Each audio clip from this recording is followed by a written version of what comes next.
Why is it that so much of Netflix content for children promotes a transgender ideology? Senator Hawley, Netflix has no political agenda of any kind. I'm sure you know that in the UK, the National Health Service in the UK has said that they're not going to perform transgender surgeries or any longer so-called gender-affirming care for minors. Thank you, Mr. Chairman, for calling this hearing. Welcome to the witnesses. Mr. Sarandos, if I could just start with you. Let's continue to talk a little bit about the labor impacts here, if we could. How many U.S.-based employees does Netflix currently employ, do you know? About 10,000. Yeah, what about in production roles? Well, it's a fluid number, but we've had about 155,000 production jobs. How about now? On our originals. At any given time, I don't know the number exactly, sir. I can follow back with your staff, though. Warner Brothers, how many U.S. production jobs? I don't have the exact number, but it would be, I would think, in the 8,000 range. Okay. Here's my question. If this merger goes through, what's your projection about the amount of domestic production, say 2 years from now? Is it going to be static? Is it going to decline?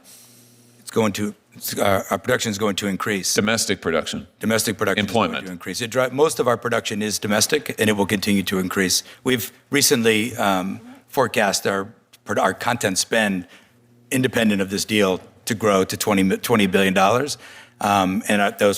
That's a combination of licensing, producing. Now, those licensing dollars compel production as well. That's why it's hard to get an exact number. Let me show you the data here about U.S. production recently. Yeah. It's the red line here, starting from in 2021. You can see it is pretty much straight downward. There's been massive shift in production, as I think as Senator Schiff was alluding to just a moment ago, massive shift in production overseas to other foreign jurisdictions, leaving the United States.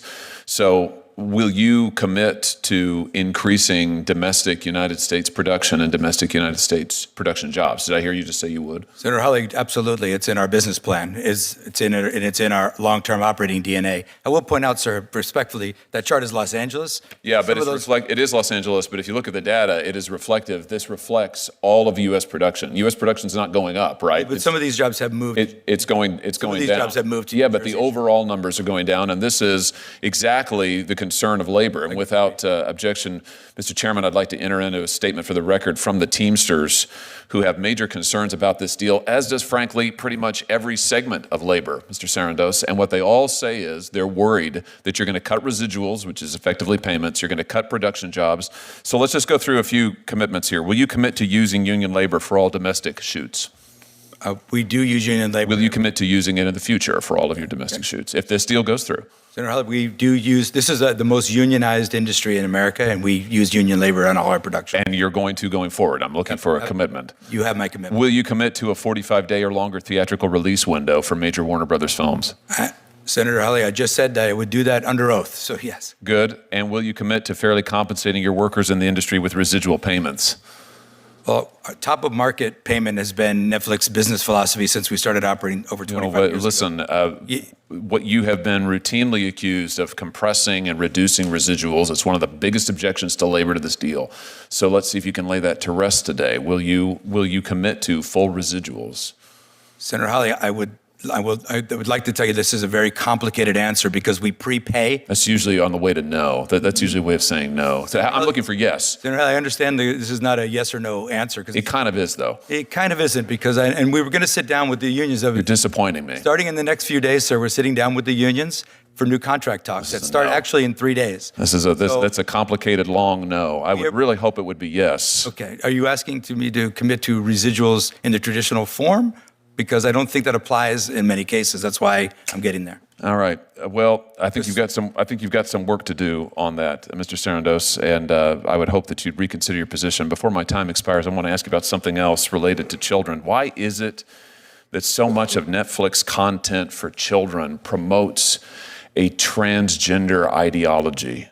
Almost half of your content for children, I'm talking about minor children now, I'm not talking about teenagers, minor children, promotes a transgender ideology agenda. I was just looking at the data here from your various series. And what concerns me is just 2 days ago, a jury in New York awarded a former transitioner $2 million because she said that her psychologists and others pressured her into, they pushed on her an ideology that proved to be extremely detrimental. I'm sure you know that in the UK, the National Health Service in the UK has said that they're not going to perform transgender surgeries or any longer so-called gender-affirming care for minors, including in counseling, because it is so incredibly detrimental. Our own HHS has come forward with similar findings this past year, yet if you turn on Netflix, you'll find that an enormous amount, and I say this as a parent with 3 young children, an enormous amount of your children's programming has this ideology and agenda in it. Is this an advocacy position for Netflix? Is this an ideological commitment you have? I mean, why is this? Senator Hawley, Netflix has no political agenda of any kind. I would tell you that. Well, then why is your children's program so full of this highly sexualized, highly controversial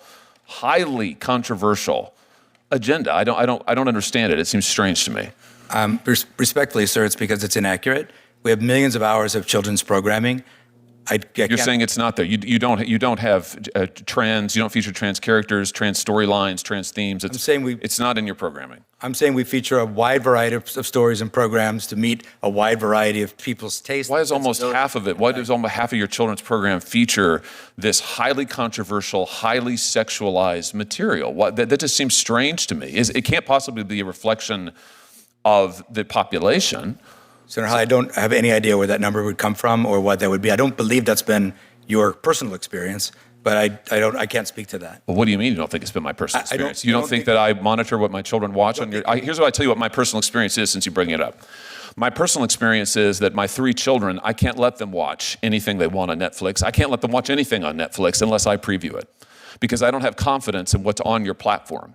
I don't know what they're going to encounter, and I tell you what, I don't want my kids being pushed an agenda about their sexuality or gender identity when I have not had the opportunity first to discuss it with them and to form them in that.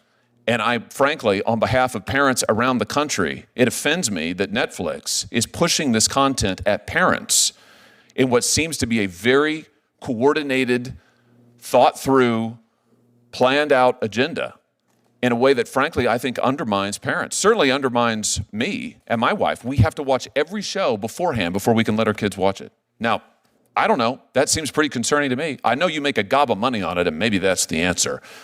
But it just seems to me that it's a disservice to the parents of this country, particularly given what's happening with our youth on this subject. Senator Hawley, if I may answer, like I said, we have millions of hours of content on Netflix at any given time. We have state-of-the-art tools for you to manage those choices for your children and to block any title that you might be offended by for any reason. So we are parents at Netflix as well. We share all your concerns about raising kids and also the ability to raise them as you see fit in your household and anyone else's household as well. My concern is that you don't share my values or those of many other American parents, and you want the United States government to allow you to become one of the largest, if not the largest, streaming monopolist in the world. I think we ought to be concerned about what content you're promoting.